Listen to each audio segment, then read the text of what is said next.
I used to think I was imagining it. The subtle way my mom's face lit up when my sister Hannah walked into a room. The way she'd ignore me unless something needed cleaning or organizing or fixing. I was the firstborn, but Hannah was the chosen one. And everyone knew it, including me. From the time we were kids, my mom had this special tone she used only with Hannah. Sweet. Soft. Musical. When it came to me, her voice sharpened, not angry, just indifferent. Hollow. Hannah and I were 2 years apart. When I was 10, I brought home a handmade card for Mother's Day, pressed flowers, careful calligraphy, heartfelt words. Hannah scribbled, "I love you, Mommy," on a piece of pink construction paper and glued glitter on it. Guess which one went up on the fridge? It never stopped. Straight A's? Barely a nod from Mom. Won a writing contest? That's nice, honey. Did you clean your room? Meanwhile, Hannah could trip and scrape her knee and the world stopped spinning.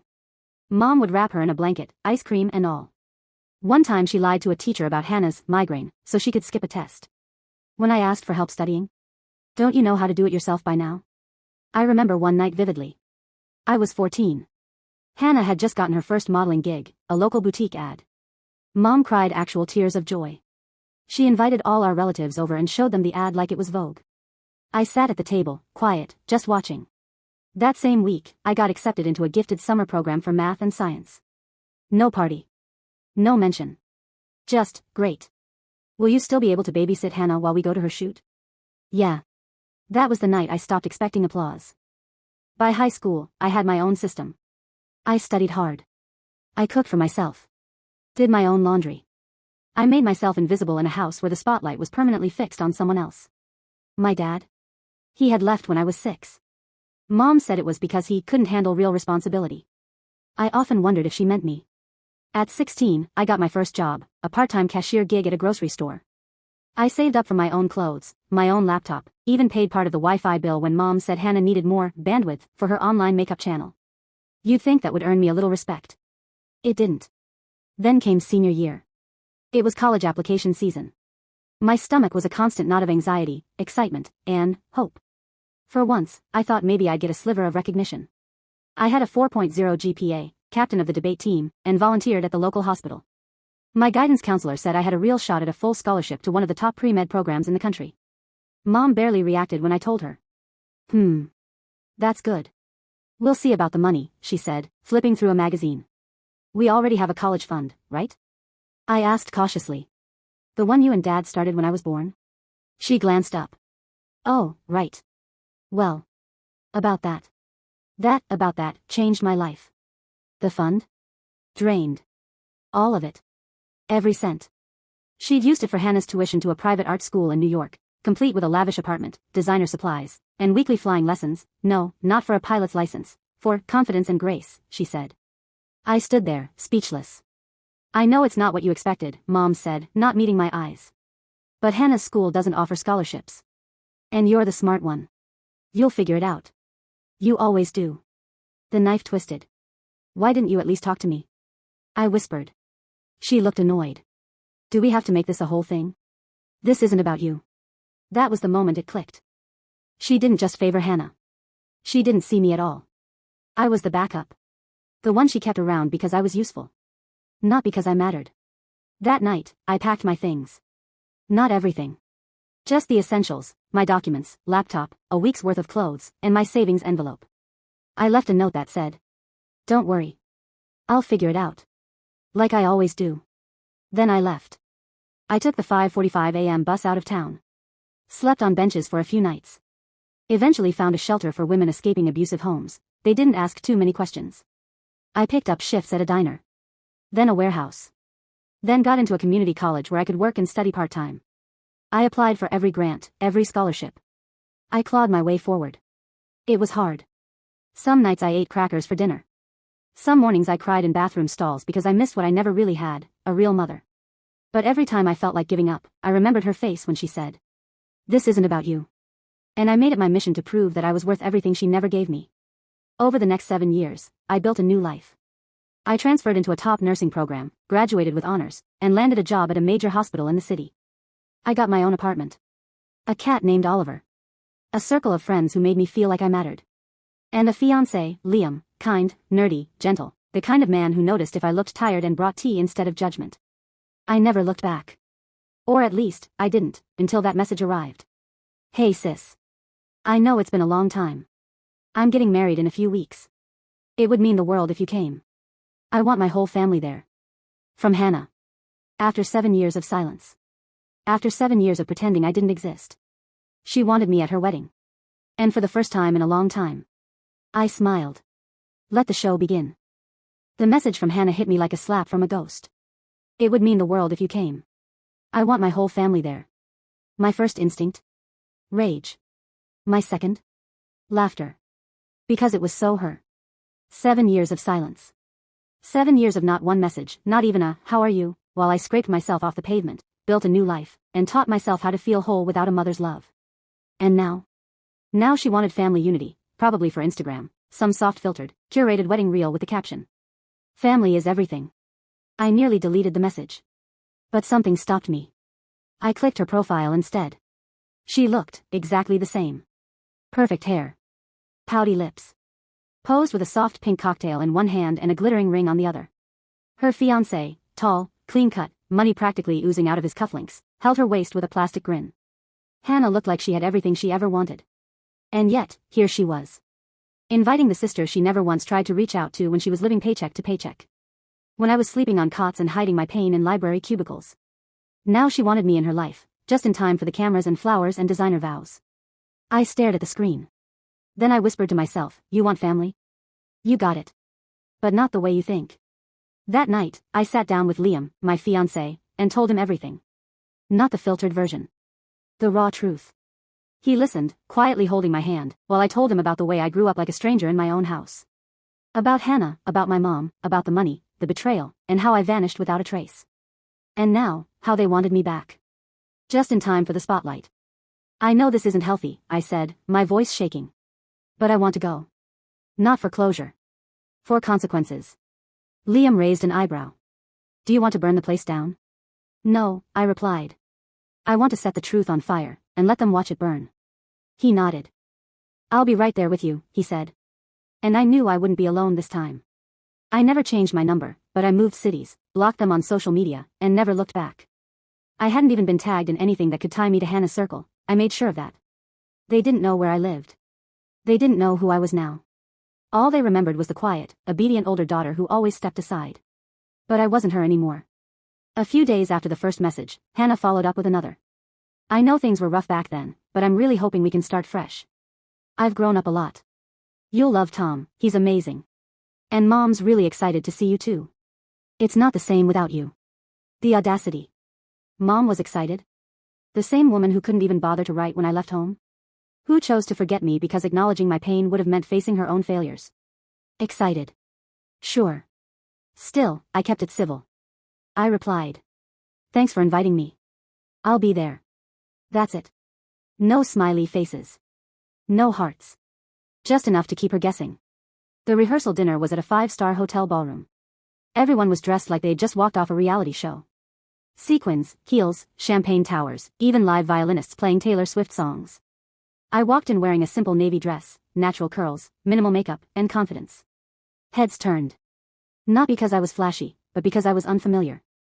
Unfamiliar, yet vaguely recognizable. I saw Hannah before she saw me.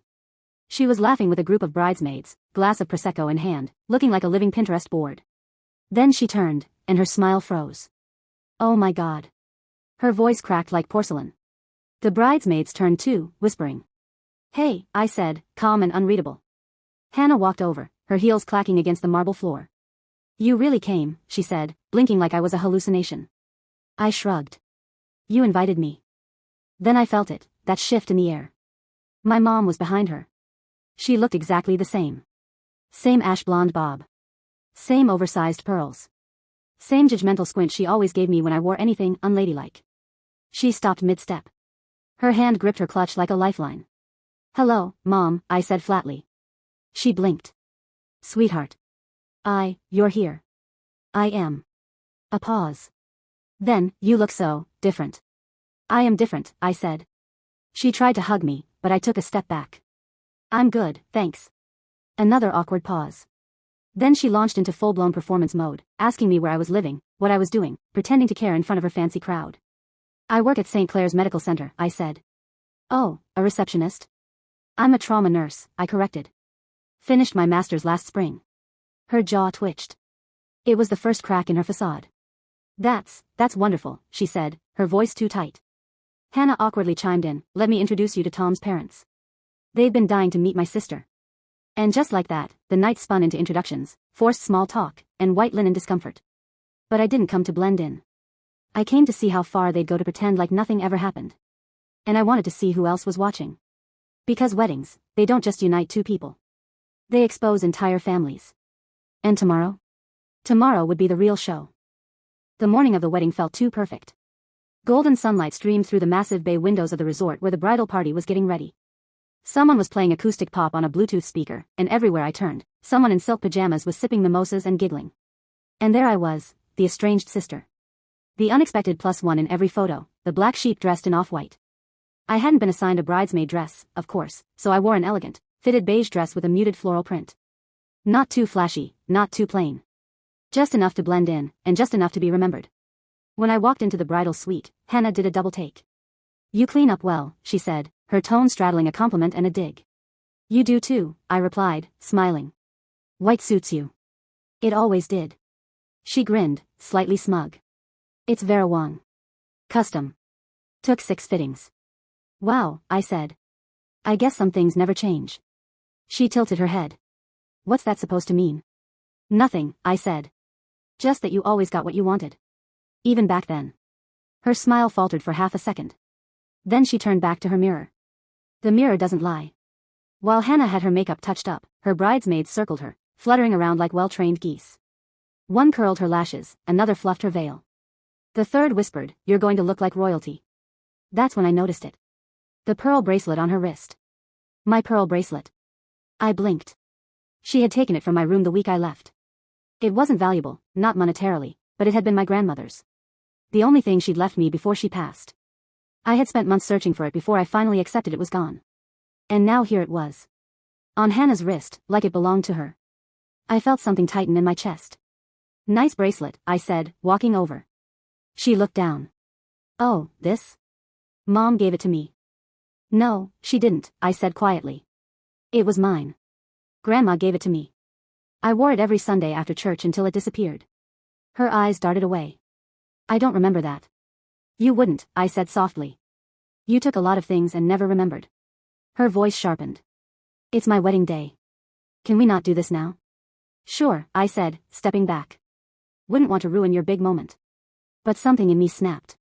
I'd spent years making peace with being forgotten. I had walked away with nothing. No photos. No letters. No heirlooms. And now even that small part of me had been taken. But this time, I wasn't going to walk away. As the morning unfolded, I found myself in small conversations, with the makeup artist, the wedding planner, the caterer. Most of them didn't know who I was. That worked in my favor. The makeup artist, a sweet woman named Tessa, complimented my skin and asked if I was one of the cousins. I'm the older sister, I said casually. Her eyebrows shot up. Oh. She never mentioned she had a sister. I smiled. Yeah. Not surprised. And that was it. A seed planted. The first one. Later, while the bridesmaids were out taking photos in robes and fluffy slippers, I wandered back into the dressing room. My eyes landed on Hannah's phone, buzzing with notifications. Instagram comments, texts, messages with names I recognized from years ago. And then, I saw it. Her wedding speech. Written in the Notes app. Curious, I glanced at it. Just a skim. To my amazing mom, who has supported me since day one and taught me what unconditional love looks like. Unconditional love. I nearly choked. And then came the real dagger. And to my late grandmother, I'll be wearing your favorite pearls today to carry your memory with me as I say, I do. I stared at the words, feeling the rage bubble up from a place so deep it startled me. She wasn't just wearing my bracelet. She was wearing my story. I backed away, phone untouched, but hands shaking. I had promised myself I wouldn't burn the place down. But now? Now I wanted to make sure every person here knew exactly who I was, and who they were pretending I wasn't. As the guests began to arrive, I stepped outside for a breath of fresh air. That's when I bumped into Tom, the groom. We'd never met. But he recognized me. You must be her sister, he said, shaking my hand. She's talked about you. Has she? I asked, eyebrow raised. He chuckled. Well, only in bits. She said you were kind of private. Moved away a while ago. I said. That's one way of putting it. He looked genuinely nice. Nervous. Kind. Nothing like the men Hannah used to date, all muscle, no mind. I decided then and there, I wasn't going to go nuclear. Not in front of him. Not yet. But I was going to tell the truth. Eventually. One truth at a time. The sun was perfect. The aisle was lined with white roses and silk ribbons. The guests stood as Hannah walked down, veil flowing like a goddess in motion. I watched from the front row, flanked by two cousins who kept glancing at me like I was a puzzle piece in the wrong box. Tom's eyes teared up when he saw her. And Hannah? She looked radiant. Effortless.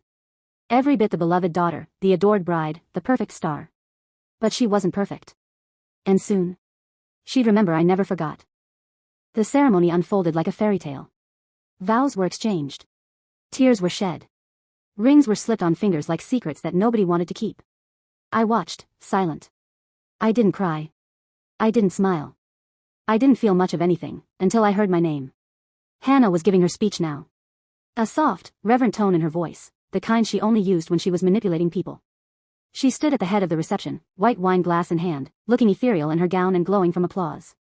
I know weddings are supposed to be about the couple, she said, laughing sweetly. But I want to take a moment to thank someone very special who came here today.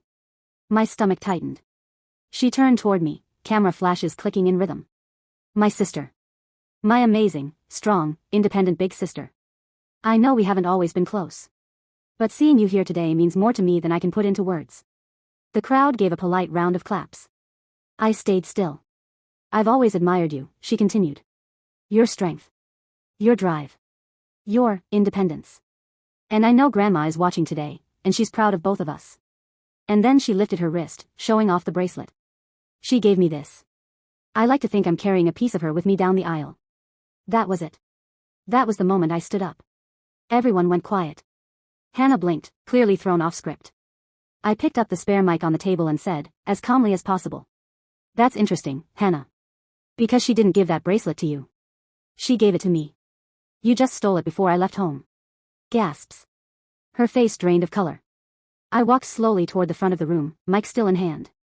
And since we're doing speeches, I guess I'll make a toast too. The room was frozen. My mother, seated near the front, looked like she was about to faint. You know, I began, voice steady, for a long time, I wondered what I did wrong. Why I was never enough. Why being the older daughter, the responsible one, the invisible one, made me unworthy of love in our home.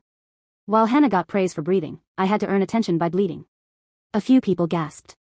Someone awkwardly sipped their champagne. She didn't invite me here out of love, I said.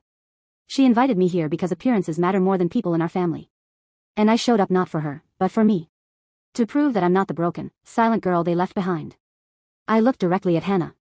You didn't lose your sister, Hannah. You gave her away. For glitter. For spotlights. For fake applause. I turned to the crowd and gave one final toast. To everyone here who ever felt unseen. Forgotten. Replaced. This toast is for you. Because sometimes the best revenge isn't vengeance at all, it's healing where no one thought you could.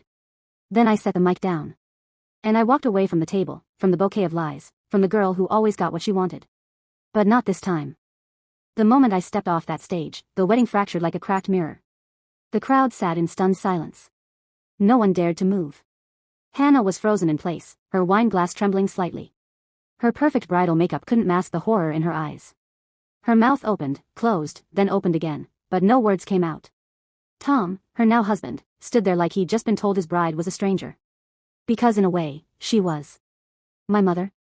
She was already out of her seat, storming toward me with that brittle smile she used in public to cover the venom behind her teeth. What was that? She hissed under her breath, clutching my arm like she could drag me back into silence. I gently peeled her fingers off me. That was the truth. You ruined her wedding. No, I said, cool and calm. You ruined us. Years ago. I just stopped pretending otherwise. Behind her, the whispers were starting. Guests murmuring to one another, checking their phones, some already slipping out the side door with awkward goodbyes and muttered apologies. The illusion had shattered, and no one wanted to be around to pick up the pieces. You're so ungrateful, Mom spat. After everything I've done for you. I laughed. What exactly did you do for me, Mom? Don't talk to me like that. Then talk to me like I'm your daughter, I snapped. Oh wait, that's never been your style. Tom approached us then, confused and tense. Is all of that true? My mom paled. Hannah stood behind him, still clutching her wine glass like a lifeline. I didn't steal anything, she said weakly. She's exaggerating. She's always been. I cut her off. I have the photo, Hannah, I said. Of me wearing that bracelet at my graduation. The one no one came to. Want me to show it? Tom looked at her like he'd just seen her in a new light, and he didn't like what he saw. I need a minute, he said quietly, stepping away from her. Hannah tried to follow, but he brushed her off. Alone. Oof. I didn't stay long after that. There wasn't anything left for me in that ballroom. The mask had come off. And while it caused chaos, it also gave me something far more valuable than vengeance. Closure. I didn't need their apology anymore. I didn't need validation from people who only saw me when it benefited them. I just needed to finally let go of the hope that they would ever change. As I stepped outside, Liam was waiting for me. He looked proud. Like I'd just crossed a finish line in a marathon only I understood. Was it everything you wanted? He asked softly. I thought about it. No, I said. But it was everything I needed. He opened the car door for me, and I slid inside, feeling lighter than I had in years. A few weeks later, I got an email from one of my cousins. She thanked me. Said that my speech had sparked conversations in their own home, about favoritism, about silence, about generational trauma. She said she'd always felt second best too, but never had the words to explain it. You gave a lot of us permission to speak up, she wrote. I cried when I read that. Because I hadn't done it for them, but somehow, it mattered anyway. As for Hannah, the wedding video never got posted. The honeymoon was reportedly delayed. I heard through the grapevine that Tom asked her some hard questions after I left. I don't know what answers he got, or if he believed them. And honestly, I don't care. I still have the bracelet now. I took it back before I left. Not out of spite, but because it was mine. It had always been mine. And every time I wear it, I remember that I survived. I survived the invisibility. The erasure. The slow emotional starvation of growing up in a home where love was a limited resource I was never meant to receive. But I also built something no one could take from me. A life. A voice. A future. Liam and I are planning a small wedding next spring, in the mountains, with just our close friends, our found family. No seating charts. No photographers on contract. Just love. Real, quiet, unconditional love. People say revenge is sweet. Maybe. But peace. Peace is sacred. And sometimes, the best revenge isn't showing them who you've become. It's showing yourself who you never stopped being, even when they refuse to see you.